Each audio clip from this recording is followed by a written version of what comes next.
Hi friends, പുതിയൊരു വീഡിയോയിലേക്ക് എല്ലാവർക്കും സ്വാഗതം. അങ്ങനെ വിനോദം മയൂരിനെ ഭീഷണിപ്പെടുത്തിക്കൊണ്ടിരിക്കുകയാണ്. അപ്പം മയൂരി പറയുന്നുണ്ട് ഞാനൊരു തെറ്റും ചെയ്തിട്ടില്ല എന്ന് പറയുമ്പോൾ സമൂഹത്തിൽ മാന്യമായ ഒരു ഡോക്ടറെയാണ് നീ ചതിച്ചിരിക്കുന്നത് എന്ന് പറയുകയാണ്. ഞാൻ എന്തായാലും ഇനി ഈ അന്വേഷണത്തിനായി നിന്നെ വിളിപ്പിക്കും, ആ സമയത്ത് നീ എൻ്റെ അടുത്തേക്ക് വരണം എന്ന് പറയുകയാണ്. അപ്പോൾ ശരി സാർ എന്നൊക്കെ പറയുന്നുണ്ട് മയൂരി. പിന്നീട് കാണിക്കുന്നത് ജഡ്ജിയുടെ അടുത്തേക്ക് രചന നേരിട്ട് പരാതിയുമായിട്ട് എത്തിയിരിക്കുകയാണ്. അപ്പോൾ ഇതൊക്കെ തീർപ്പായതല്ലേന്ന് ജഡ്ജി ചോദിക്കുമ്പോൾ അത് തീർപ്പായത് തന്നെയാണ്, പക്ഷേ എനിക്ക് എൻ്റെ മോളെ വേണം.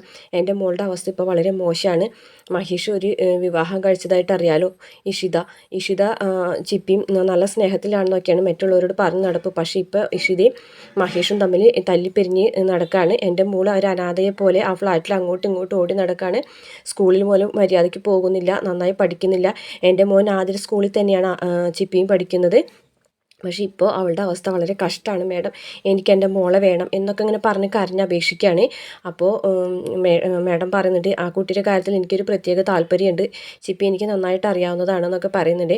അതേ മാഡം നന്നായിട്ട് അന്വേഷിച്ചിട്ട് തീരുമാനം എടുത്താൽ മതി എന്നൊക്കെ പറയും കേട്ടോ. അപ്പോൾ മാഡം പറയുന്നുണ്ട് ശരി, ഞാൻ നന്നായിട്ടൊന്ന് അന്വേഷിക്കട്ടെ എന്ന് പറയും. അപ്പോൾ രജനിയാണെന്നുണ്ടെങ്കിൽ ഇഷിതിനെ കുറേ കുറ്റമൊക്കെ പറഞ്ഞിട്ടുണ്ട് കേട്ടോ. എനിക്ക് എന്തായാലും എൻ്റെ മോളെ കിട്ടിയേ പറ്റൂ. ഇഷിതയും മഹേഷും കൂടി എൻ്റെ മോളെ ഇട്ട് തട്ടിക്കളിക്കുകയാണ്. രണ്ട് ഫ്ലാറ്റിലേക്കുമായിട്ട് അങ്ങോട്ടും ഇങ്ങോട്ടും ഓടി നടക്കുകയാണ് എൻ്റെ മോള് ഇനി എനിക്ക് നല്ലൊരു ഭാവി ഉണ്ടാവില്ല, നല്ലൊരു ജീവിതം ഉണ്ടാവില്ല, ഒരു പെൺകുട്ടിയല്ലേ മാഡം എന്നൊക്കെ പറയുന്നുണ്ട്. ശരി, ഞാൻ നേരിട്ട് പോയി അന്വേഷിക്കാമെന്ന് പറഞ്ഞിട്ട് മാഡം നേരിട്ട് തന്നെ ചിപ്പിയുടെ ഫ്ലാറ്റിലേക്ക് ചെല്ലുന്നുണ്ട്. അപ്പോൾ സ്വപ്നവല്ലിയും മഞ്ജിമ വേണ്ടിയിട്ടോ അങ്ങനെ അകത്ത് കയറിയിരുന്ന് മഞ്ജിമയോട് കുടിക്കാൻ എന്തെങ്കിലും ഇരിക്കുമ്പോൾ എടുക്കാൻ പറയുമ്പോൾ ഞാൻ സൽക്കാരം സ്വീകരിക്കാനൊന്നും വന്നതല്ല. ചിപ്പി എവിടെയും ചോദിക്കുന്നുണ്ട്. ചിപ്പി സ്കൂളിൽ പോയിരിക്കുകയാണ്. ചിപ്പിയുടെ അമ്മ ഇഷിത എവിടെയും ചോദിക്കും. ഇഷിത ഹോസ്പിറ്റലിൽ പോയിരിക്കുകയാണ്. ഇഷിത ഇവിടെ ഉണ്ടോ എന്ന് ചോദിക്കുന്നുണ്ട്. ഇവിടെയാണോ നിൽക്കുന്നത് അതോ ഇഷിതയുടെ ഫ്ലാറ്റിലാണോ? അവളുടെ ഇപ്പോൾ ഇഷിതയുടെ ഫ്ലാറ്റിലാണ്. മഹേഷും ഇഷിതയും തമ്മിൽ തല്ലിപ്പിരിഞ്ഞോ എന്ന് ചോദിക്കുകയാണ് കേട്ടോ. അയ്യോ അങ്ങനെയൊന്നും ഇല്ല മാഡം, നിങ്ങൾ ഞാൻ പറയുന്നതിന് കറക്റ്റായിട്ട് മറുപടി പറയണം എന്ന് പറയാണ് കേട്ടോ. ഇഷിതയും മഹേഷും തമ്മിൽ വഴക്കാണോ എന്ന് ചോദിക്കുമ്പോൾ അതെ എന്ന് പറയും. ഇഷിത ഇപ്പോൾ ഇഷിതയുടെ ഫ്ലാറ്റിലാണല്ലേ എന്ന് ചോദിക്കും. അതെ. അപ്പോൾ ചിപ്പി അങ്ങോട്ട് പോകാറുണ്ടോ? അത് ഇഷിതനെ കാണാൻ വേണ്ടിയിട്ട് പോകാറുണ്ട്.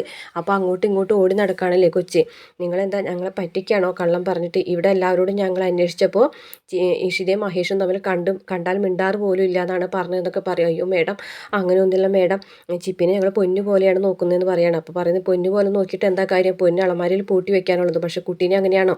കുട്ടിക്ക് സന്തോഷമാണ് വലുത്, കുട്ടിയുടെ മാനസിക സന്തോഷം ആണ് ഞാൻ വില കൽപ്പിക്കുന്നത്. കുട്ടിയുടെ അമ്മ എനിക്ക് നേരിട്ട് പരാതി തന്നിട്ടുണ്ട്. അപ്പോൾ ഞാനിനി അതിൻ്റേതായ കാര്യങ്ങളൊക്കെ തീരുമാനിക്കാൻ പോകുന്നു എന്നിട്ട് അവരവിടെ നിന്ന് എഴുന്നേറ്റ് പോവുകയാണ്. ഈ സമയത്ത് സ്വപ്നവല്ലി കരയാണ്. എന്ന് പറഞ്ഞ് ചിപ്പിമോളെ നമുക്ക് നഷ്ടപ്പെടും. അമ്മ ഒരു കാര്യം ചെയ്യും, മഹേഷിനെ വിളിച്ച് വേഗം കാര്യം പറയും, എന്ത് പറഞ്ഞാലും നമ്മളെ ചിപ്പിമോള് നഷ്ടപ്പെടാൻ പോകുന്നു, ഇഷിത കാരണമാണ് ഇതൊക്കെ സംഭവിക്കുന്നതെന്നൊക്കെ പറയുന്നുണ്ട്. പിന്നീട് രചനയാണെന്നുണ്ടെങ്കിൽ നല്ല സന്തോഷത്തിലാണ്. ആകാശ് വരുമ്പോൾ രചന പറയുന്നുണ്ട് ഞാൻ മേഡത്തിന് നേരിട്ട് കണ്ട് പരാതിയൊക്കെ കൊടുത്തിരുന്നു, അവരുടെ ഫ്ലാറ്റിൽ പോയിട്ട് അന്വേഷിച്ചു, ഞാൻ ഫ്ലാറ്റിൻ്റെ അടിയിൽ തന്നെ നിൽക്കുന്നുണ്ടായിരുന്നു. അപ്പം മേഡത്തിന് കാര്യങ്ങളൊക്കെ ബോധ്യപ്പെട്ടിട്ടുണ്ട്. ഇനി എന്തായാലും ഉടനെ തന്നെ ചിപ്പിമോളെ നമുക്ക് കിട്ടാനുള്ള വിധി വരും എന്ന് പറയാം കേട്ടോ. അപ്പോൾ ആകാശ് പറയുന്നുണ്ട് ആണോ, എന്തായാലും നിൻ്റെ സാമർത്ഥ്യം ഞാൻ സമ്മതിച്ചു. ഇതിലും മഹേഷിനോട് ഇഷിതിനോടുള്ള പ്രതികാരം മാത്രമല്ല എൻ്റെ മനസ്സിൽ, ഞാനൊരു അമ്മയാണ്, എൻ്റെ മോളെ എനിക്ക് കിട്ടണം എന്നുള്ളൊരു ആഗ്രഹമാണ് എന്നൊക്കെ പറയാൻ കേട്ടോ രചന. എന്തായാലും എനിക്ക് എൻ്റെ മോളെ കിട്ടുമല്ലോ എന്നൊക്കെ പറഞ്ഞ് സന്തോഷിക്കുകയാണ്. തൻ്റെ ഫീലിങ്സ് എന്തായാലും മഹേഷിനെ തോൽപ്പിക്കുന്നതിൽ എനിക്ക് സന്തോഷം മാത്രമേ ഉള്ളൂ എന്നൊക്കെ പറയും. അപ്പോഴേക്കും ആദ്യം അവിടേക്ക് വരികയാണ് കേട്ടോ. ആദ്യം മോനെ ഉറങ്ങായിരുന്നു എന്നൊക്കെ ചോദിക്കുന്നുണ്ട്. ആദ്യം എന്തോ ഒരു എല്ലായക പോലെ ഇട്ട് എന്താ മോനെ ഒരു കാര്യം അറിഞ്ഞോ, നമ്മളെ ചിപ്പി മോളും ഇവിടേക്ക് വരാൻ പോകുകയാണ്, നിങ്ങൾ രണ്ടുപേരും ഇവിടെ ഉണ്ടാവും എന്നൊക്കെ പറയട്ടോ. അപ്പോൾ ആദ്യം പറയും നിങ്ങൾ എന്തിനാ ഏത് നേരം നോക്കിയാൽ ഇഷിതിനെ കുറ്റം പറഞ്ഞുകൊണ്ടിരിക്കുന്നത്, ഇഷിത ഡോക്ടർ കുറ്റം പറഞ്ഞുകൊണ്ടിരിക്കുന്നത്, അവരൊരു നല്ല ഡോക്ടറാണെന്നാണ് എനിക്ക് തോന്നുന്നത്. അവർ രാത്രി ഞാൻ ഉറങ്ങുന്ന സമയത്ത് എൻ്റെ അടുത്തേക്ക് വരും, എന്നെ തഴുകി ഉറക്കും, അവർ വന്നു കഴിഞ്ഞു അപ്പം ഞാൻ ഉറങ്ങിപ്പോകും എന്നൊക്കെ പറയും. മോനെ നീ എന്തേ പറഞ്ഞു വെച്ചിട്ട് രജൻ തലാനൊക്കെ കയ്യോന്നുണ്ട് കേട്ടോ. അപ്പോൾ ആകാശം പിടിക്കും. നിനക്ക് പിന്നെ ഭ്രാന്ത് പിടിച്ചോ എന്നൊക്കെ ചോദിക്കാനിട്ട് എന്തോ എനിക്കറിയില്ല, എനിക്ക് എന്തായാലും ഇഷിത ഡോക്ടറെ ഇഷ്ടമാണ്, അവരെ ഞാൻ സ്നേഹിച്ചു തുടങ്ങിയിട്ടുണ്ട്, എനിക്ക് അത്ര മാത്രമേ പറയാനുള്ളൂ എന്ന് പറഞ്ഞിട്ട് ആദ്യം അവിടെ നിന്ന് പോവുകയാണ്. അപ്പോൾ രചന ആകെ സങ്കടത്തിൽ നിൽക്കുകയാണ്.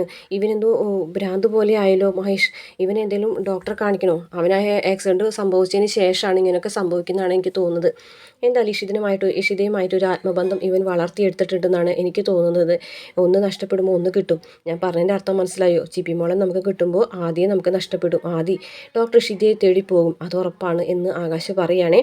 രചന ആകെ സങ്കടപ്പെടുന്നുണ്ട്. പിന്നീട് എല്ലാവരും കൂടെ ഭക്ഷണം കഴിക്കാനായിട്ടോ കൈലാസും മഹേഷും മഞ്ജിമയും സ്വപ്നവല്ലിയൊക്കെ ഉണ്ട്. അപ്പോൾ അങ്ങനെ ഭക്ഷണം കഴിക്കുന്നതിൻ്റെ ഇടയിൽ കമ്മീഷൻ വന്നു പോയ കാര്യങ്ങളൊക്കെ ഇങ്ങനെ അവർ സംസാരിക്കുകയാണ്.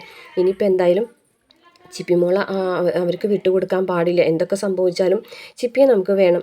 അതിന് ഇഷിത ഇവിടേക്ക് വരണം എന്ന് പറയാൻ കേട്ടോ മഹേഷ്. ഇഷിത ഇവിടേക്ക് വരാതെ ചിപ്പിമോളെ നമുക്ക് കിട്ടൂല എന്നൊക്കെ പറയുമ്പോൾ കൈലാസ് പറയും അങ്ങനെയാണെന്നുണ്ടെങ്കിൽ ഇഷിതനെ വേഗം തന്നെ കൊണ്ടുപോയോ എന്ന് കൈലാസ് പറയുകയാണേ. അപ്പോൾ മഞ്ജിമ കൈലാസേട്ടൻ എന്താ ഉദ്ദേശിക്കുന്നത്, ഇഷിത ഇവിടെ വരട്ടെ, ഇഷിത ഇവിടെ വന്നാൽ ഈ കാര്യങ്ങളൊക്കെ നടക്കുള്ളൂ എന്നൊക്കെ ഞാൻ എന്തോ ഒരു ഉദ്ദേശം പോലൊക്കെ പറയുന്നുണ്ട് കേട്ടോ. അപ്പോൾ മഞ്ജിമ പറയുന്നുണ്ട് വന്നോട്ടെ, അതിന് കുഴപ്പമില്ല, പക്ഷേ അവളുടെ നിരപരാധിത്വം തെളിയിക്കണം എന്ന് പറയുകയാണേ. അപ്പോൾ സ്വപ്നവലി പറയാണ് ഇല്ല, ഞാനിതൊരിക്കലും സമ്മതിക്കില്ല, പുകഞ്ഞ കൊള്ളി പുറത്ത് തന്നെ.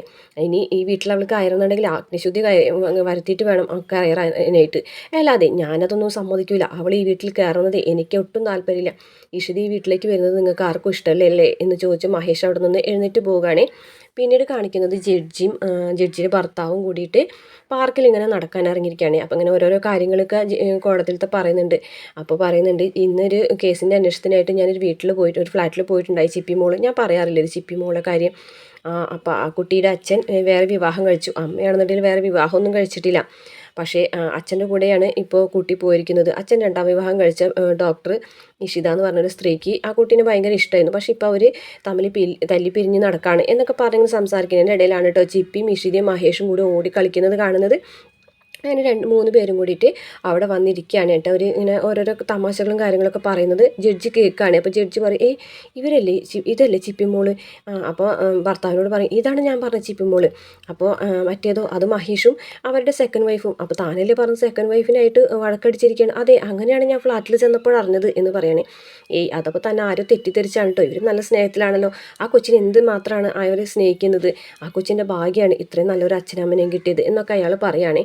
അപ്പോൾ ജഡ്ജി പറയുന്നത് പക്ഷേ ഇങ്ങനെയല്ല ഞാൻ അറിഞ്ഞത്, ഇതിലെന്ത് ചതിയുണ്ടല്ലോ, അവരുടെ അമ്മ നേരിട്ട് വന്നിട്ടാണ് എന്നോട് പരാതി പറഞ്ഞതെന്നൊക്കെ പറയാൻ കേട്ടോ. എന്തായാലും ഇത് നന്നായിട്ട് അന്വേഷിച്ചിട്ട് മാത്രം നീ കാര്യങ്ങൾ തീരുമാനിച്ചാൽ മതി എന്നൊക്കെ പറയട്ടോ. ഈ സമയത്ത് മഹേഷ് പറയും മോളെ ചിപ്പി ഇവിടെ ഇരിക്കട്ടോ, ഞാനിപ്പോൾ വരാമെന്ന് പറഞ്ഞിട്ട് എഴുന്നേറ്റ് പോയിട്ട് ഒരു ഐസ്ക്രീം മേടിച്ചുകൊണ്ട് കൊടുക്കാം കേട്ടോ. ഐസ്ക്രീം മേടിച്ചിട്ട് ചിപ്പി മോൾക്ക് കൊടുക്കുക. ആഹാ അച്ഛ ഡാഡി ഇതെൻ്റെ ഫേവറേറ്റ് ഐസ്ക്രീമാണെന്ന് പറയട്ടോ. അമ്മയ്ക്ക് വേണമെന്ന് ചോദിക്കുമ്പോൾ എനിക്ക് വേണ്ട, മോള് കഴിച്ചോ എന്നൊക്കെ പറയട്ടോ. അപ്പോൾ ജഡ്ജി എഴുന്നേറ്റ് നിന്നിട്ട് മഹേഷിനെ വിളിക്കുകയാണ്, മിസ്റ്റർ മഹേഷ് എന്ന് വിളിക്കുകയാണേ. അപ്പോൾ മഹേഷ് ആണെന്നുണ്ടെങ്കിൽ ജഡ്ജിയുടെ അടുത്തേക്ക് ചെല്ലാണ്. അപ്പോൾ ഇഷിതയും ചെല്ലുന്നുണ്ട് കേട്ടോ. ചിപ്പിമോൾ അവിടെ ഇരുന്നിട്ട് ഐസ്ക്രീം കഴിക്കുകയാണ്. എന്നിട്ട് ചിപ്പിനല്ല മഹേഷിനോട് ചോദിക്കുകയാണ്, മഹേഷ് ഞാനൊരു കാര്യം പറയാം. മേഡം എൻ്റെ വീട്ടിലേക്ക് വന്നതൊക്കെ ഞാൻ അറിഞ്ഞു, പക്ഷേ എനിക്ക് പ്രത്യേകിച്ചൊന്നും പറയാനില്ല മേഡം. എൻ്റെ മോൾക്ക് വേണ്ടിയിട്ടാണ് ഞങ്ങൾ ജീവിക്കുന്നത് തന്നെ എന്നൊക്കെ പറയട്ടോ. അപ്പോൾ ഇഷിതയും പറയുന്നുണ്ട് ചിപ്പി മോൾക്ക് വേണ്ടിയിട്ടാണ് ഞാൻ മഹേഷ് വിവാഹം കഴിച്ചത്. ചിപ്പി മോളില്ലാതെ എനിക്ക് ഇനി മുന്നോട്ട് പോകാനോ ജീവിക്കാനോ കഴിയൂല എന്നൊക്കെ പറയാം കേട്ടോ. അപ്പോൾ ജഡ്ജിക്ക് അത് ഭയങ്കര സന്തോഷമാണ്. എനിക്കൊരു കുഞ്ഞിൻ്റെ അമ്മയാകാനുള്ള സാധ്യത ഇല്ല.